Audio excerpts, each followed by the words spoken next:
हरि ओम, नमो नारायण, प्रणाम, नमः शिवाय। आज का सत्संग है कि जो मनुष्य अपनी सकारात्मकता और अपनी नकारात्मकता का साक्षी है, उसके पीछे जागरूक है, चेतन है, विवेकपूर्ण है, तो वो निश्चित रूप से मुक्ति बोध को उपलब्ध होगा। वो मोक्ष का अधिकारी है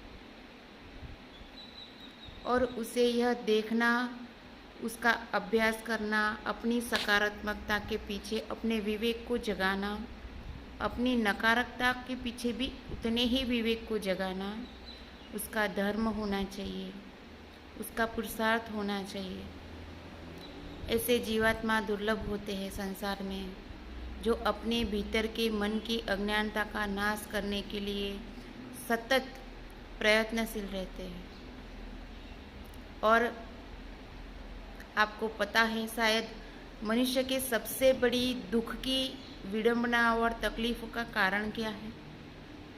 उसकी अपनी अज्ञानता, उसका अपना अबोध रहना। अबोध यानी निर्बोध, यानी विवेकपूर्ण जागरूकता से भरा हुआ न रहना उसके दुख का कारण है।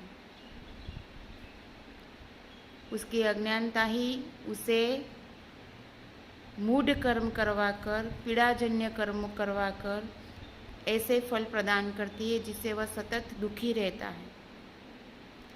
चाहे कितना भी धनपति, करोड़पति व्यक्ति क्यों ना हो, अगर उसके जीवन में भी जागरूकता नहीं है, स्वधर्म के लिए उसे प्रेम नहीं है, अपने आत्म कल्याण के लिए उसे विवेक नहीं है, तो वह भी मूढ़ है, दुखी है, दीन है, लाचार है। और इस धर्म को जानना ही हमारा सबसे उत्तम और बड़ा धर्म होना चाहिए। प्रत्येक मनुष्य अपने आप में, स्वयं में कुछ है, और वह कुछ क्या है यह जानना उसके जीवन का धर्म होना चाहिए। और इस स्थिति को पाने के लिए मनुष्य को सतत अपनी आत्मा की ओर दृष्टि करते हुए सद्विचारों का और सात्विक आचरणों का पालन करना चाहिए। भला कोई मनुष्य धर्म की ओर जाने वाला हो, गुरुमुखी हो, सेवाभावी हो, या किसी भी प्रकार से उत्तम कर्म करने वाला हो, और उसमें भी अगर वो अहंकार करता है कि मैं कर रहा हूँ, मेरे देवी देवता, मेरा मंदिर, मेरा आश्रम, मेरा घर परिवार, मेरा धर्म, मेरी सेवा, फलाना फलाना कुछ भी धर्म के मार्ग पर अगर वो उस पर भी मेरा मेरा नाम का अधिकार करता है, तो वह मूढ़ है, वह धर्म के लायक नहीं है। यह उसे समझना चाहिए। फिर उसका लाखों रुपये का, करोड़ों रुपये का दान भी गटर में बहते हुए पानी के समान है, उसकी कोई कीमत नहीं है।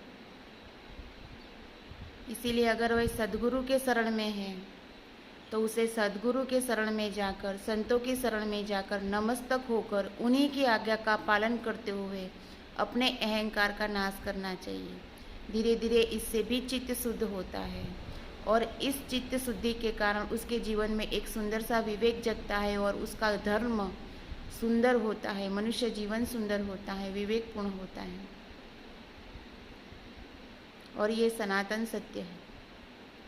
फिर वह शिव योगी हो, कृष्ण, राम, हनुमान, माता की भक्ति करने वाला हो, किसी भी देवी देवता के प्रति समर्पित हो, या किसी भी धर्म के प्रति समर्पित हो, किसी भी संप्रदाय के प्रति समर्पित हो, पर अगर वह स्वयं की ओर जागरूक नहीं है, अपने चित्त को देखने वाला नहीं है, तो उसका सारा धर्म, वर्ण, संप्रदाय, कर्म, पूजा, सेवा, गुरु आदि सब मिथ्या है, सब व्यर्थ है। इस चीज़ को समझे, जाने और जागरूक बने। ध्यान सर्वोत्तम और सबसे ऊंची पूजा है परमात्मा के प्रति समर्पण की। पर अगर ध्यान नहीं कर पाते हैं तो कर्म के माध्यम से भी जागरूकता को प्राप्त कर सकते हैं आप।